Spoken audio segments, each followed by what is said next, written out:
Merry Christmas. Many of you have been asked again and again over the past few days, did you have a good Christmas? How was your Christmas? Did you get anything for Christmas? What did you get for Christmas?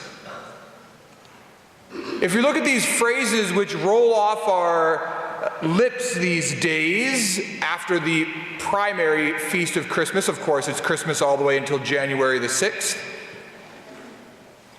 what are these questions really asking? Did you have a good Christmas? Was your Christmas good? What did you get for Christmas? All that's really being asked is about the material world. When people say, did you have a good Christmas, what are they really asking? How is the food and the presents with your family? That's what's being asked. Did the ham or the turkey turn out good? Did everyone show up? What did you get for Christmas? Did you get a sweater? You get new socks and underwear? Get a new power tool? That's what's really being asked, isn't it? It actually has nothing, in a certain sense, to do with Christmas. It's all very surface level stuff when these questions are asked. I'd like to use these questions as a way for us to reflect about what is really supposed to be going on in these days after our principal feast of Christmas.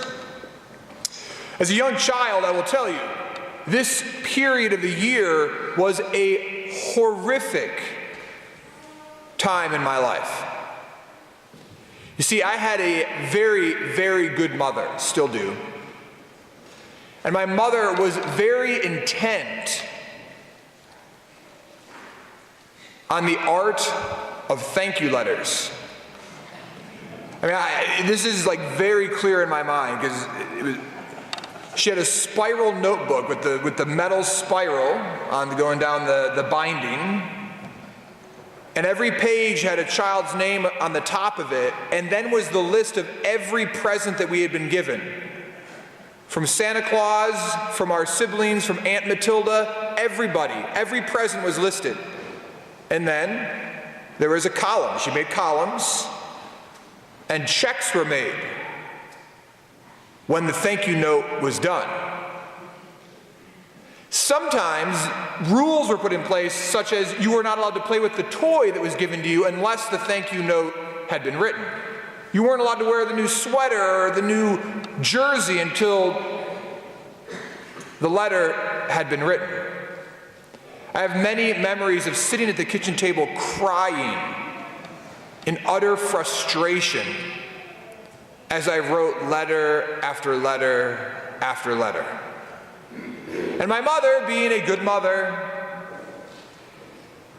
was not satisfied as we grew in age with a letter that said, "Dear Aunt Matilda, thank you for the toy truck. Love, Jonathan." My mother wanted us to acknowledge what the gift was, but then also tell why we were so thankful. This is why I love the truck. This is why the truck is going to make me happy. And this is why I appreciate what you gave to me. In reflection upon this torturous practice at the Meyer household, I would say that it taught two things. First is gratitude. Second is reflection. What was my mom trying to get out besides a longer letter and maybe help us form paragraphs and things of these sorts? She wanted us to reflect on what the gift was and what it meant, and why it was going to be beneficial in my life. This is good stuff, actually. Gratitude and reflection. So let's look at our gospel passage today. We have in St. Luke's Gospel, chapter 2, it says this: Mary, the Blessed Virgin Mary, kept all these things, reflecting on them in her heart. Mary kept all of these things, reflecting on them in her heart. What are these things? It wasn't a new sweater. It wasn't new socks. It wasn't a new kitchen gadget. What are these things? The fact that an angel came and invited her to be the mother of our Lord Jesus Christ. The fact that Joseph was going to divorce her, but then an angel appeared to Joseph in a dream. Their journey to Bethlehem, the difficulties, the trials, the struggles. They're arriving in Bethlehem and there being no place to stay, and thus they're making the place where animals dwelt, and the child being born and being wrapped in swaddling clothes and laid in a manger. Then the coming of the shepherds, these peculiar individuals who came out of nowhere and were saying that angels had appeared to them. The fact that men arrived from the east bearing gifts. Mary kept all of these things in her heart and reflected upon them deeply. You ever thought, how do we know these stories that we just often take for granted during the Christmas season? There's only one way that we know any of these stories. Mary. Mary was the only one who could have told these stories to Matthew and to Luke, to the two gospel writers who write about the infancy narratives. Mary had reflected upon them. Mary had pondered them. And then Mary told those stories to others. No one else would have known these things. Joseph was dead. He had died prior to the public ministry of Jesus. So Mary is one who receives, but then Mary is one who reflects and ponders upon the gifts and the happenings and the events of her life. I want that to be us. I believe that Mary sets a pattern for all of us to keep things in our hearts, but also, most importantly, to acknowledge them and to reflect upon them. So on this feast of the Holy Mother of God, in honoring Mary and modeling and having Mary as our model, I've made these little slips. And it says on the top, how did I experience Jesus Christ during the Advent and Christmas season? When did I feel closest to God or see him active in my life? This is what I'd like you to do. I'd like you to reflect upon that during the next week. I actually want you to write it down on this sheet and bring it back next week. How did I experience Jesus Christ during the Advent and Christmas season? When did I feel closest to God or see him active in my life? I think oftentimes we can readily admit, we have experiences with God or of God, but they just pass away. And until we begin to, number one, pause and acknowledge them, and number two, reflect upon them, they will just keep passing and passing. This past week, because it is Christmas, I don't host Christmas parties or have Christmas parties prior to Christmas, so I have my Christmas parties after Christmas, so staff Christmas parties and parish council Christmas parties. We had a choir Christmas party for our music ministry here at All Saints Parish. And this past week at one of those events, one of our parishioners was saying, "Father, I was just so moved at the 4 o'clock Mass." I said, "Really?" I said, "Tell me about it." He said, "Well, they started singing that second communion song, 'Holy is his name.'" He said, "I just started crying. It was just powerful and overwhelming. I've been listening to it all week on my iPod." So take an experience like that and then ask two questions. What was at the root of that experience? What were you experiencing? Was it that God loves you? Was it the fact that God is merciful? God is all-powerful? God is all great? What is the manifestation of God at that moment? And then the second question is this, like, what does God want you to do with that? If God gave you that grace, how are we supposed to live with that? What does it mean? How does it form us? How does it change us? I made these little sheets on gold, on paper that, it's not really gold. That would be awesome. I made them on yellow paper as a reminder of gold, because next week I want you to bring them back to church, filled out. We're going to collect them. And our little children next week are to bring all of the monies they've been donating for the missionary, the Childhood Missionary Association. And we're going to collect these as well. And we're going to present them all to Jesus.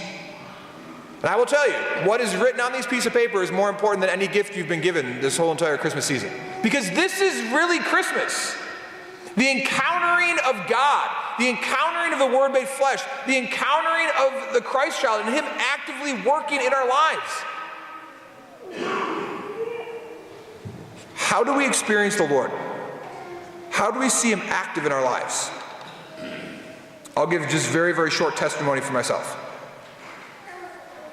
So at the 4 o'clock Mass, I myself was very, very moved. And this happens almost every Christmas Eve at the very first Christmas Mass. As we're processing down the main aisle, we're singing, "O come all ye faithful." I always get very, very overwhelmed, point of tears. We go over an incense and nativity scene. And there's just this overwhelming sense that God truly does love us, that God truly has come, and that we're not alone. It's this great affirmation of God's love, and it's beautiful. Second one for me was this, for those of you who are at Mass with us on Christmas, you heard me preach about baby Drew. This past Tuesday, I went to Jennings County for the funeral of baby Drew. It was the first time that I've celebrated Mass in Jennings County since March 9th, 2014, which is my last Mass there. My first time processing up the aisle, and to my surprise, I'll be honest with you, the church was standing room only for a child that only lived 5 days. It was this very powerful experience of God the healer in the life of the husband and wife in the front pew and of their family that was gathered there as well, but also just of God the consoler among all of these people who had gathered to be with this family and to pray during this time of grief. Tremendously powerful. And then lastly, I've had a prayer intention for several years, a personal intention for myself, for a grace that I've been desiring to receive. And during this past Advent and Christmas season, it's come to reality. And just to have that gratitude in my heart of God continuing to work in my life, and that God is alive and active, and that all I have to do is to respond to it is beautiful. How have you experienced Jesus Christ during the Advent and Christmas season? When did you feel closest to God or see Him active in your life? If we truly ask ourselves, why does the church even give us liturgical seasons? The church gives us liturgical seasons so that we can experience these realities right now. As we enter into this week of prayer and reflection, may we be like Mary, who kept all these things, reflecting on them in her heart. May we arrive next week all the more with hearts that are filled with gratitude. As you reflect this week, as you write this week, it is truly, in a very deep sense, doing exactly what my mother asked me to do. It's writing a thank you note to Jesus. It's acknowledging grace, but also naming how and why we're thankful for those graces in our lives. Through God's grace, may we truly reflect and ponder, and with Mary at our side, may we keep these things in our hearts. And may we truly all the more unpack why this is a good Christmas and what God has given to us this Christmas season, which is his Son.